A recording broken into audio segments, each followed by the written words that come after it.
Good evening. Today I'll be talking about winning the war against COVID-19. We are living in a very troubling time in the world.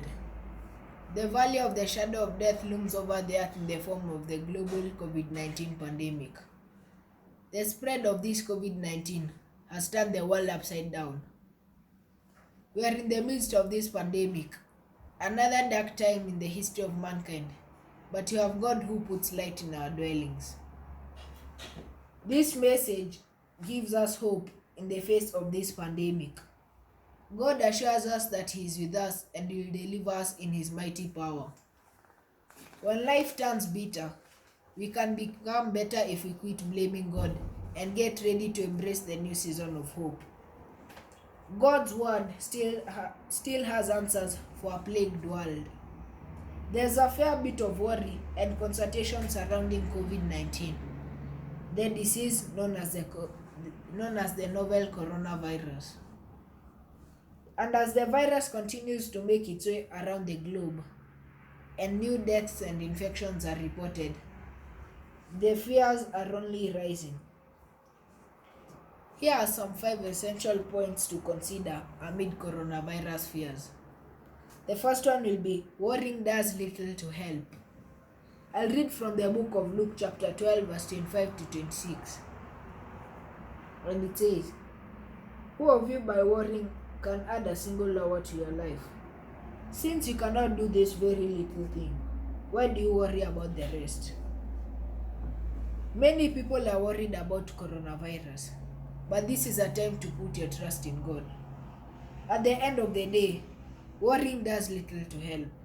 The Bible reminds us that you cannot add a single hour to your life by worrying about what is out of our control. So, while being diligent is good, letting coronavirus fears overtake us is imprudent. The second point will be God is our strength.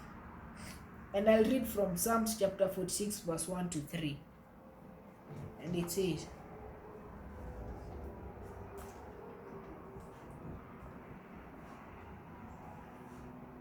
"God is our refuge and strength, an ever-present help in trouble.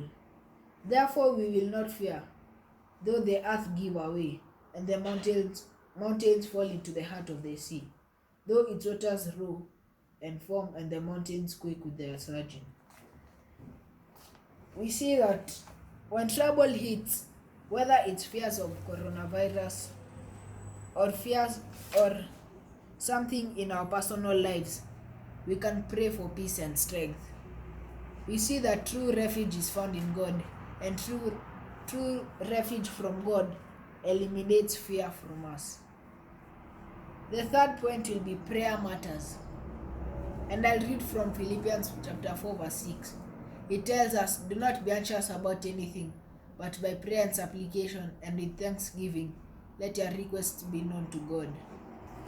This verse tells us that you shouldn't be anxious about anything and to instead turn to prayer. No matter what happens, prayer can ground us, spiritually protect us, and connect us to God. So if you are suffering from any minor coronavirus fears, be sure prayer is a daily staple for your life. The fourth point will be God is always with you. And I'll read from Isaiah chapter 41 verse 10. And it says, "So do not fear, for I am with you. Do not be dismayed, for I am your God. I'll strengthen you and help you. I'll uphold you with my righteous right hand."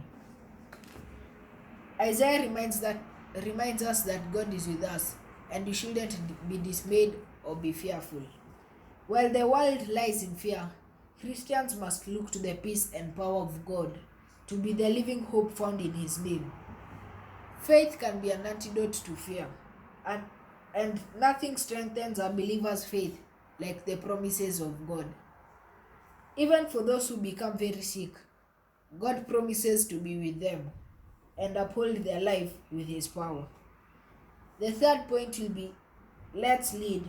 The fifth point will be let's lead with truth and love. And I'll read from Galatians chapter 5 verse 22 to 23. And it says, "But the fruit of the Spirit is love, joy, peace, patience, kindness, goodness, faithfulness, humility, and self-control. There is no law against this. Fear and stress can sometimes bring up the worst about us. While it's likely coronavirus fears won't have that much of an impact to us on your personality and relationship to others, remember the fruit of the Spirit. It's the evidence of your faith. These attributes that I've just given you are worth heeding, as they are incredibly important as we face our struggles in life. My name is Timothy Kamore. Thank you.